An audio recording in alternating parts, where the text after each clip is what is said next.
party. And Marty said, no. You gotta be a little more productive than just throwing a party.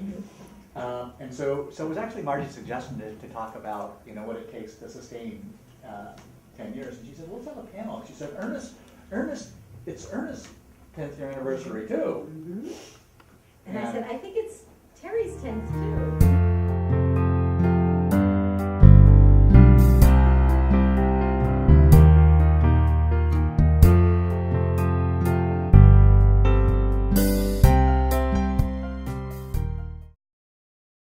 When we started the organization, I didn't even know what a foundation was. And I remember going and doing a research around private foundations and family foundations and foundations. And I think for me, coming from the corporate world, I had managed massive budgets, massive groups of people, and I was extremely cocky in that if I could run a big budget in the corporate world, how hard could this be? And I was brought to my knees relatively quickly around appealing to people's hearts and heads. And I think what I actually do caution people is, why are you doing it? Why are you focused on this cause? And who do you know that's doing something similar that you can collaborate with or go under their wing? And I remember I started the organization with partners in Kenya and Tanzania, and I remember asking my pastor if we could ride under the church. And he was like, yeah, no. I was sort of shocked. Well, why wouldn't they? And he said, yeah, let me introduce you to somebody who can teach you how to do an international nonprofit, because it's not easy. And I think for me at the time, I had no intention of running a nonprofit. And there are a lot of learnings. I think if I were to coach my younger self, it would be very cautious what you take on, because either it will fail or you have to figure out your exit strategy so that it stays alive, and it probably doesn't have you in it. Mm-hmm. And I think we are in the moment much of the time, and we're emotionally responding to a need that we see, and maybe not thinking about 10 years out, 20 years out. So that would be one piece of advice.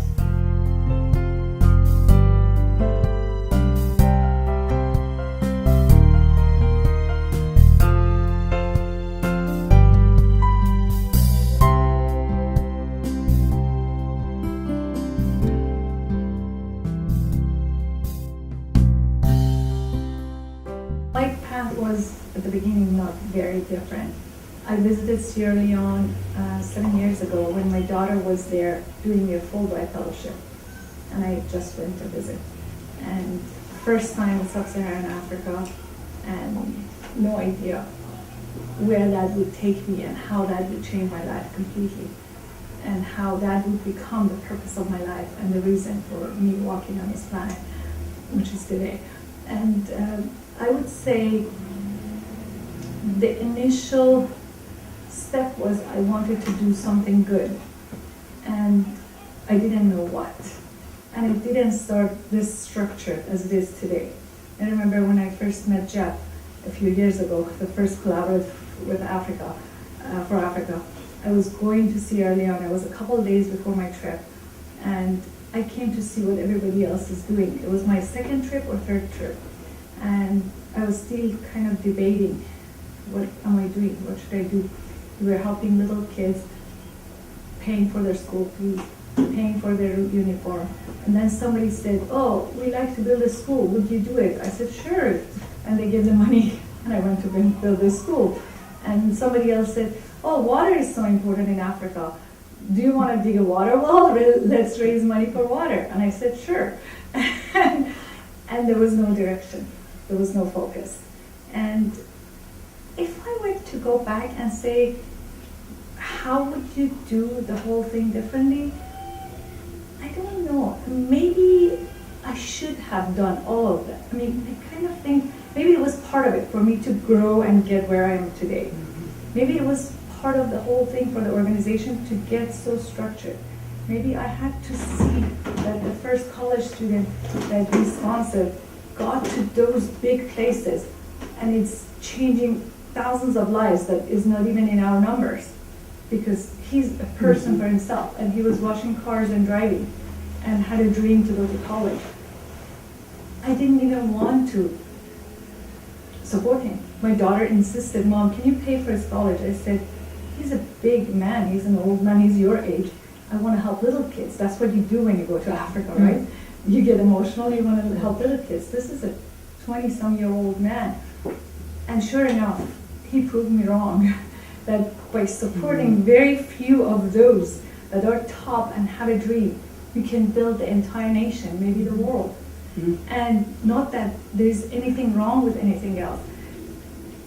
Nothing wrong with digging wells or building schools or sponsoring little kids. It's just, I think everybody has to go through their journey to realize what is it that is meant for you to do. And I feel like I connected with something that the message was coming through me and was happening, and now it's forming in a more structured way. The key is don't give up. Do whatever you started, and everything will come together. There are weak points that you think, what am I doing? Is this what I'm supposed to do? I remember at the beginning, people were giving me money and I was taking it. We didn't even have a nonprofit.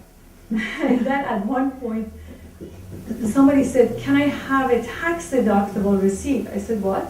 And then I realized I have to have an organization. I cannot just have this cash and take it to Africa and do stuff. And then we went to see what is a 501c3. And then everything happened, and everything came to the place where it was supposed to come, when it was supposed to come. And I think it's just trusting that what is in front of you is your duty. And whatever we do, as long as it's for the good of all, as long as we have a good intention, it will work out and it will go to the right direction.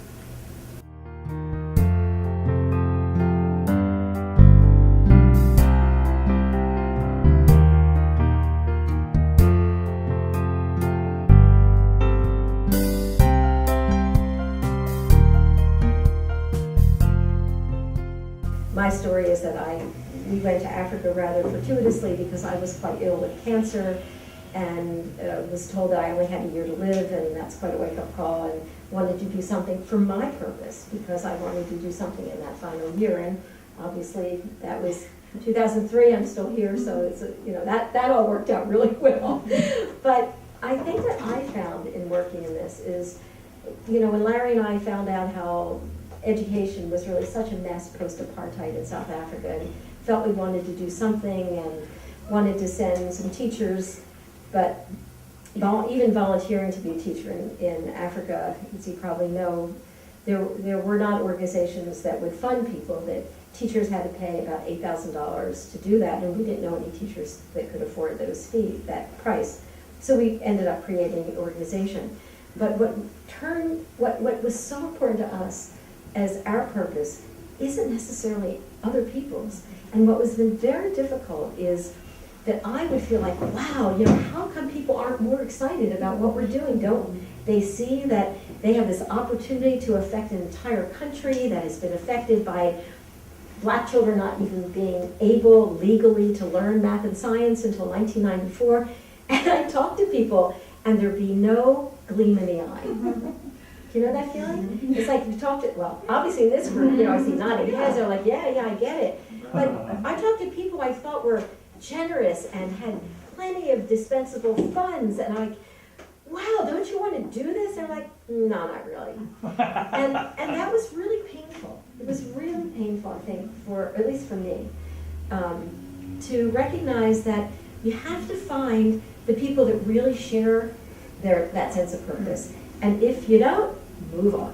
That's it. Because you'll never convince them. That's it. I It's never impossible. thought, actually, I'm coming to this point as we go, that the intention is not to convince anyone to come. You share the story, you share the impact. There are people who come on board today, there are people who come on board tomorrow, there are people who never come on board, and it's all good. I accept those who are supposed to be on this boat with me will be, and some may be in another boat with you, or with somebody else, or with you, or with you. And some might treading be, water. some might Or nobody's supposed to. Sailing a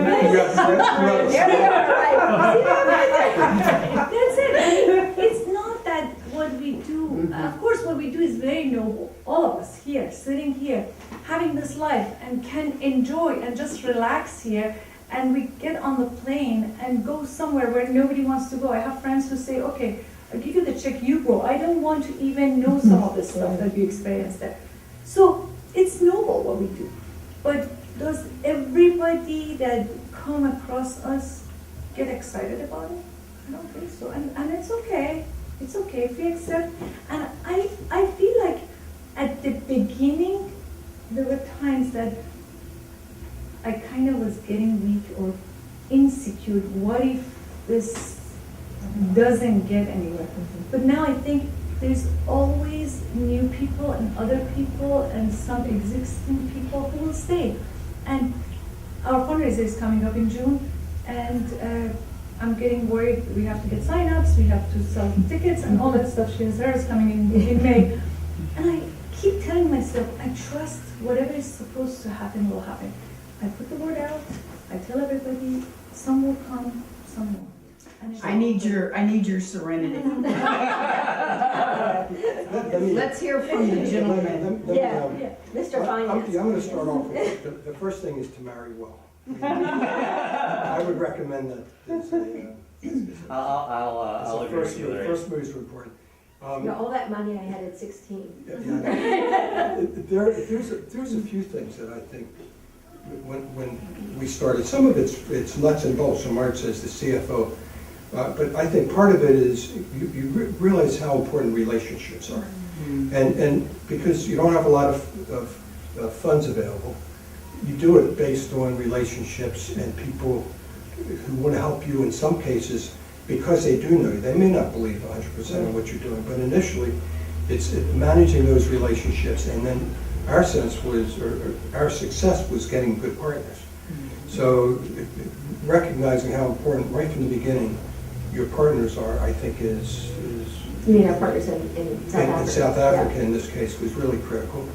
And have you had the same partners from day one? We've had, well, the ones in South Africa, yes, and there's partners here who didn't work out that well. And I think that's the second thing, which is 10 years is a long time, and I've used the expression we were almost taught with Africa instead of teach with, because it's a tough road, and there are things that, bumps in the road that you can give up. And I think you've got to recognize from the beginning, if you're going to do it, how difficult it is. And part of that, I'd say it a little different than the March, when she said some people are for it and some people, just don't, you don't have the gleam in the eye. It's amazing to me at how often we're in fundraising mode. I mean, you are, you're in friends, it's almost, what do you want? Right? I mean, you're with people. Isn't it kind of true, Larry? You're only in fundraising mode once, it just goes on forever? That's true. So you, That's true. it's, I don't think giving up. I mean, people may not believe, but there's ways you support them. There's always something. So I think you've got to recognize that when you're in this, it defines somewhat who you are in the relationship with the people that you're dealing with, and I think that's fundamental. The other thing that I would say, in the beginning, people said, like you said, be part of a church. People had said to us, you don't need to be a 501c3. We said right from the beginning, we want to think big.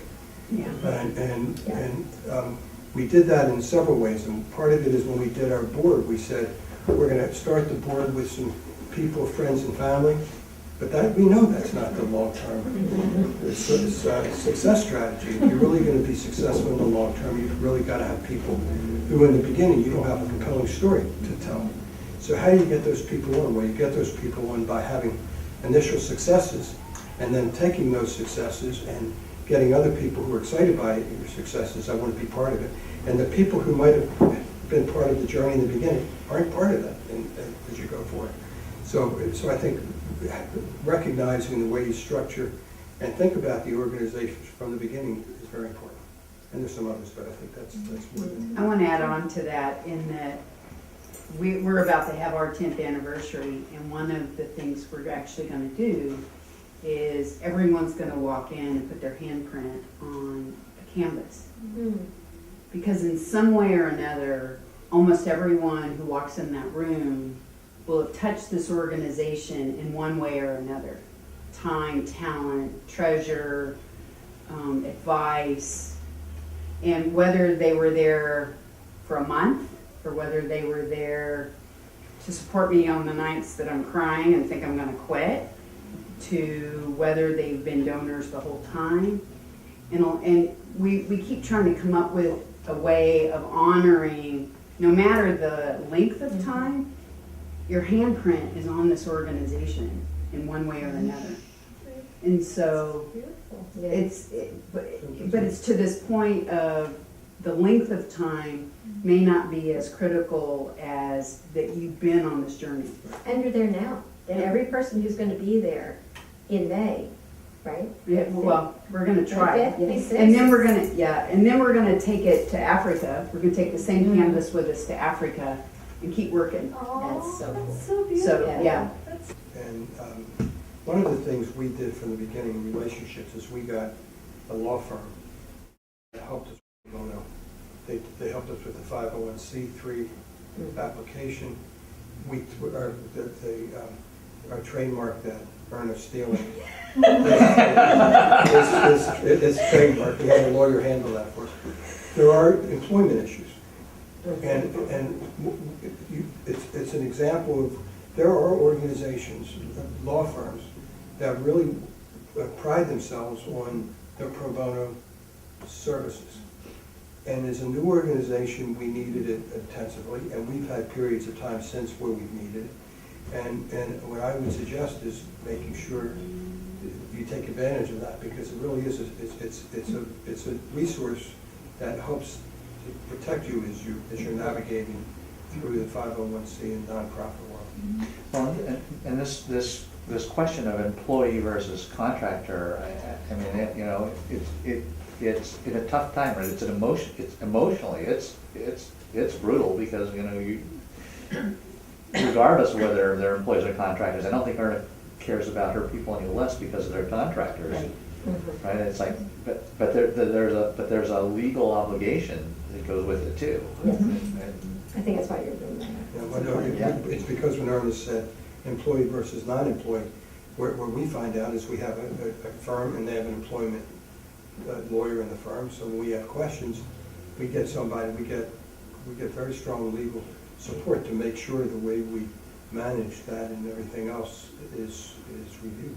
Yeah, 9 out of 10 years we had a gala at the St. Regis. And it's what Larry was saying, that we were advised from the very beginning, if you're going to start small, you're going to end small. So we're going to have like something at the tennis club for almost nothing. And our friend who was, one of the executives at the Packard Foundation said, no, it's not going to work. So we started at the St. Regis, which was a huge risk for us, huge. Yeah. And the very first year, and it, again, the costs were higher, but the revenue was higher, and therefore the profit was. And we've done that every year except last year, where, the other thing that is a problem, and I think, we can share that with everyone, is there's donor fatigue. Mm-hmm. You can't do the same thing year after year and expect the same people to come and support you in the same way. So at some point, like at 7 years of the gala, we had a donor who, changed her perspective on how she wanted to really address her funds, and we knew we didn't have that big donor that was going to be raising a paddle for tens of thousands of dollars. We're like, you can't keep doing the same thing. So we stopped and thought, we'll do something small at home. Mm-hmm. Disaster. I mean, it was a disaster, but we didn't raise any money. We didn't have enough to keep our programs going. So we pivoted in a way, and I'd love to share this with all of you, that the anxiety that I felt as a founder. And this is not, the other thing is, this is not our job. You know, I'm a psychoanalyst, you know, for those of you who came a little early, I'm in my office, you know, upstairs 8 hours a day. So I'm trying to fit this in between 45-minute sessions with patients. This is not the way to do it. Let me tell you. And the anxiety of feeling like I don't have time, and Larry's, you know, also has a real job, you know, a day job. It wasn't working because the anxiety of not only raising the money for the programs in Africa that we want to support, but staff, right? You're salary, Lauren, you know, apparently, you know, you're not a volunteer anymore. So somebody is paying your salary. And if You're getting paid. A little. a little. But there, you know, you have a staff, and we were paying a lot. We had an executive director, we had an office, we had a program director, a lot of cash going out. So not only do you have the anxiety of, oh, we're going to let our partners down, we have people that need to pay their rent. That are you know. depending upon you. They're depending on us. I couldn't, literally, I couldn't sleep at night. I could not sleep at night, thinking, oh, well, this is great, you know, we're gonna, you know, how should we do this? Should we spend a little more money? It was like, how in the world are we gonna support people's livelihoods? So, about a year and a half, I guess it's been 2 years, right? We decided that we could trust the organizations that we're working with, that we've worked with now, the same schools and the same organization structure for so many years. They have their own organization. They are the ones that should be picking the teachers from the US that come over. Why were we doing that? We could be the conduit. We'd have a website. Okay, apply to be a teacher in South Africa, but let them pick the people. Let them pick the people who are going to come from South Africa into our schools. So we thought, maybe let's give this a try. So one of the ways we're able not to make money for a year is to say, we're not going to have a staff. We got rid of our office, we got rid of all of our staff, and we have a very, very small budget right now because we have literally one person who is a consultant. 5 to 10 hours a week is what we have. That's it. But Wait, this is, so let me this just is say- this is an honest thing. It's not, we just decided. I want to make sure. Yeah. We had, this was invention based The on board. necessity. No, we had No. an executive On director misery. who left. And we had a problem. I mean, we had an organization and we didn't have a leader and we had to decide what to do. So it forced us, so it wasn't, and we staffed the That's a way good we point. did with the idea we were going to grow dramatically. We really wanted to be part of the movement. We don't want to be small. So you can do that, and part of it really laid the groundwork, but part of it also was in preparation for being $1 million a year for fundraising. If you're not $1 million a year fundraising, you've got to find out, you've got to change something. So part of it was driven by necessity, and we worked that in a way that we were better off afterwards. And that's, to me, it's one of the things that's an example of, is that you have to be fast on your feet. And be flexible. Because there are going to be challenges to your existence, and that was a challenge. And we came out better as a result of addressing the challenge rather than being out of business. So I didn't mean to interrupt, but No, it's no, not it's- like, I want to make sure it's not, when you say, you know, we decided. It's not that we were That's- smart. Yeah. Thank you, it's true. No, I mean, it is, and the necessity was emotional because, you know, the anxiety for me was really unbearable. And then you're absolutely right, then we had an executive director that didn't work out, and so we had a spot. Do we hire another executive director and keep on going and keep that trajectory, or do we change things radically? And you're absolutely right, so, yeah.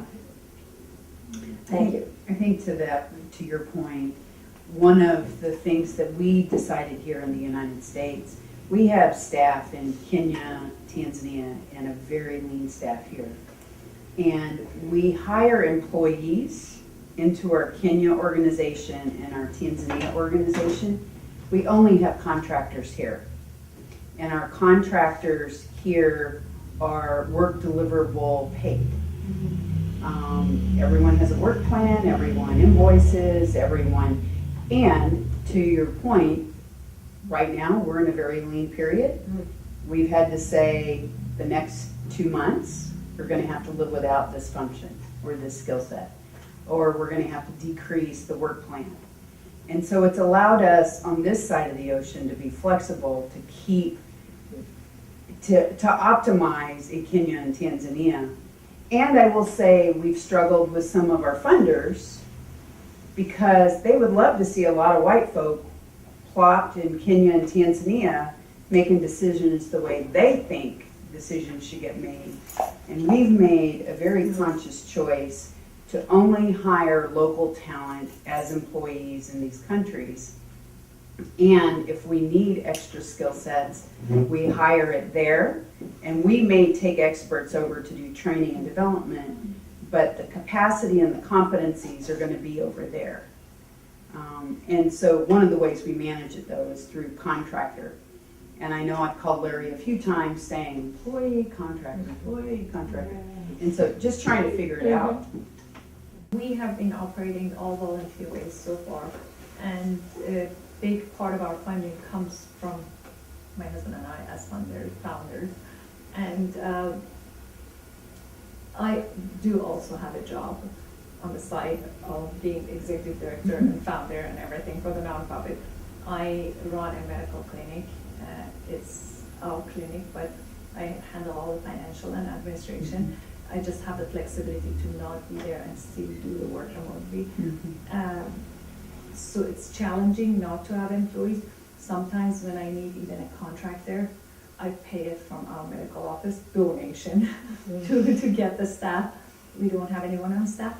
The lucky thing about our work in Sierra Leone is the organization is ran by our students. They have responsibilities. And now we're at the point that as we're growing, they're actually getting jealous when I give responsibility more to one person. That means they are the capable ones that I chose to give them this job or that job. So it's working amazing, everything they do. There are things that I need to get involved and I still need help there, but so far it's been going on, but doing all the fundraising and everything we do here, it's all based on volunteer and outreach. We don't have any PR, any marketing, and it's very weak, but when you don't have budget and everything that you raise goes directly there, and you put your own money and you cut your 401k and retirement and put it in a nonprofit, you can just do as much. So we are hoping that we can get to some grants, maybe joint grants, who knows, collaboration with others to get something that can help us have a little stronger financial base. So that is a challenge. No matter which way you go, you start with employee, you start without employee, you have contractor. It's a challenge. Nonprofits are not as easy as people look outside. So we are with you, with everyone. It's difficult. Well, it's kind of interesting too that organizationally, you're all three different. And it's like, and when we first talked about this, I didn't think about that how different, from an employee, volunteer, contractor perspective you are, and maybe where you're all similar is none of you are sleeping at night. Yeah. And he said, we have a white partner in the United States, but this is our organization. So those two things, I love that I am sleeping a little better, not always, but we're able to step back. Now, will it be a $10 million organization as fast as we would like it? Probably not. But maybe that's okay.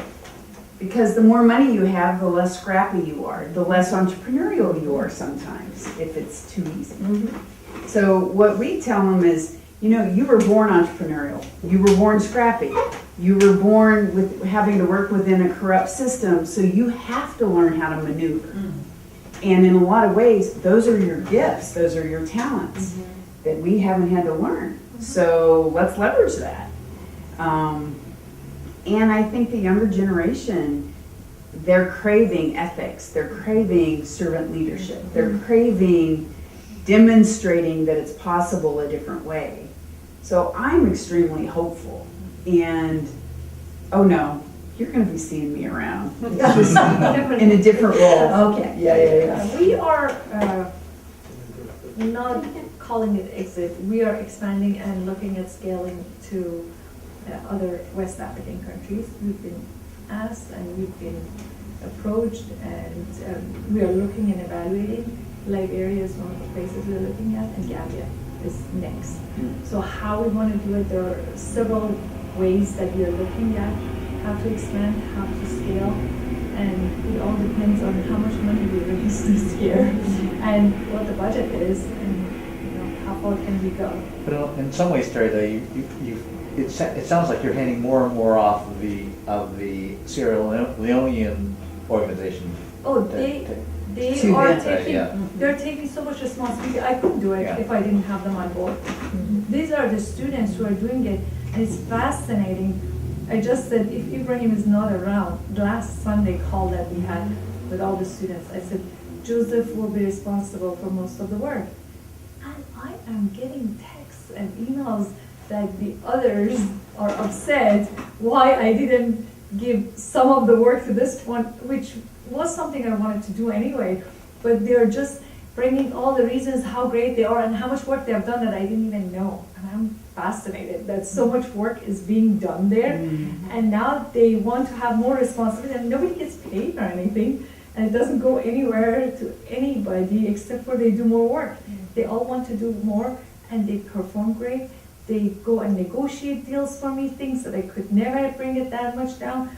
We built technology center, we built just a learning center, we have solar system, the internet, high speed, everything we do, they do all of it. I'm not there, I go there and do the retreats, and my background is training and development. I do some trainings, I kind of have bonding and discussion of values, all the basics of things. But they do all the work. That's the key. I told March and I flipped and I lost, so I'm gonna do the strategy. There's really two different questions. There's an organization and there's a founder's exit. Yes. Right, so, and they're very different. Our organization has changed and will continue to change with much more African management, and our role will be more and more not running programs, but raising money for a partner who is, we know will grow dramatically, and the amount of money that we're able to bring will be one of the factors that will allow them to grow. So that's the organizational question. There's a separate question, which is the exit strategy for Marge and I. And I think as organizations grow, it's very unhealthy to continue to be founder-centric. And I don't think it works well with donors, and it doesn't necessarily give you the latest, freshest ideas. So both Marge and I think, I'm surprised after 10 years we're still where we are.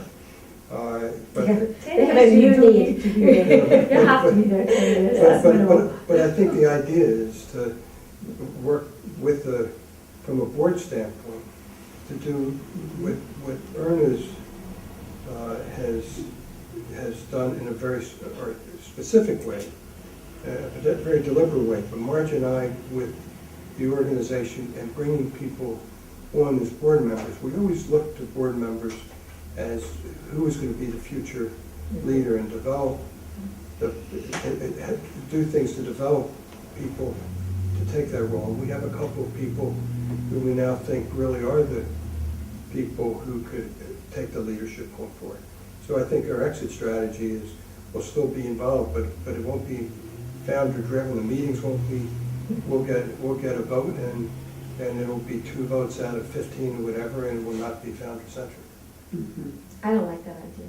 That's I mean, why- I know it's necessary, no, but it is, and yeah, it is our baby. And so, I mean, I think that's a real conflict. I think you're absolutely right, you know this, we know we need to back off.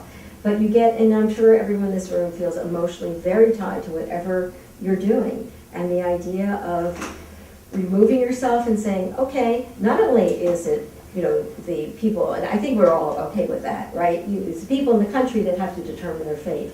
But we want want to be the mommy and daddy and not really, but you're always the mommy and daddy. There's no way, I mean, from a psychoanalytic standpoint, you can't stop being a mother and father. You can't be such an intrusive mother and father. At some point, you have to say, we have to be killed off. That the whole issue of the Oedipal conflict is to allow yourself to be killed off by your child and survive. To be destroyed and survive and deal with the pain of that being killed off, and that the child has to deal with the guilt. That in order to survive and be a separate person, they have to separate from you as the parent, which is, for me, a very difficult thing emotionally. With my own children, with my grandchildren, and with an organization. So I'm sort of bringing in the, I know that's the right thing rationally, but on an irrational, emotional level, it's like, no! I want to hang on. I think you mentioned being a grandparent, and that's part of the thing. You have new parents Yeah. that really have the responsibility, and as a grandparent, you can step back and take pleasure in what your children are running, but they're not running. That is a good analogy. And there's sort of a relief in being a grandparent, I have to say. Well, I can tell you, I celebrate that every day.